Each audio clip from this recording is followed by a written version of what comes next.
আসসালামু আলাইকুম। চলে আসলাম আরেকটি শর্ট ভিডিও নিয়ে। আর এই তো এখন আমি রান্না করছি রাতের জন্য। তো আজকে রান্না করছি পাবদা মাছ। এটা বাংলাদেশের বাঙালি দোকান থেকে কেনা।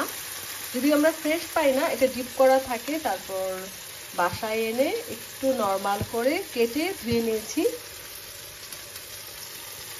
তারপর একটা ফ্রাই প্যানে আমি তেল দিয়ে দিয়েছি।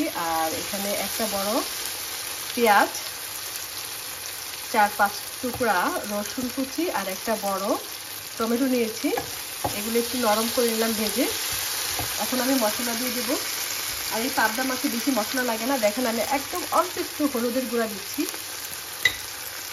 আমার ঘরে যেহেতু আজকে মরিচ নেই, আমি কাঁচামরিচ খাই না আমরা, এর জন্য অল্প একটু ফাঁকি মরিচ নিলাম, মানে মরিচের গুঁড়া নিলাম রাঁধুনি। আর দিয়ে দিচ্ছি একটু জিরা, আর হচ্ছে পরিমাণ মতো লবণ। লবণটা এখন একটু অল্পই দিব, লাগলে আবার পরে দিব। একটু পানি দিয়ে দিচ্ছি।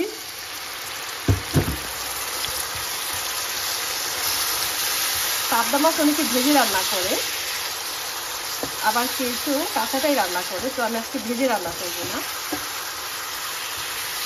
যদিও আমার পছন্দ ভেজে রান্না করা, কিন্তু বাচ্চারা বা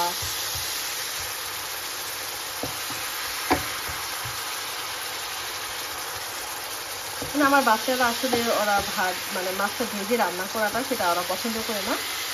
আর কাঁচা রান্না করলে একটু সফট থাকে, এর জন্য এইভাবে রান্না করছি।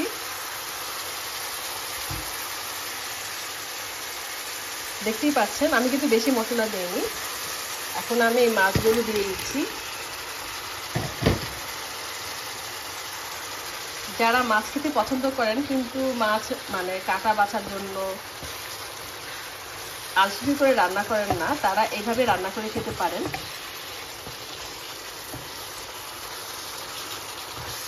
আর অনেক স্টুডেন্ট আছে যারা বিদেশে পড়তে আসে, তারাও চাইলে সেম এইভাবে রান্না করে খেতে পারেন, খুবই টেস্টি হবে।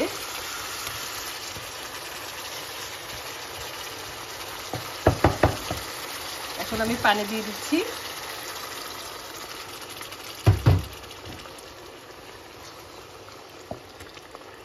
দেখলেন তো কত সহজভাবে এই পাবদা মাছ রান্না করা যায়।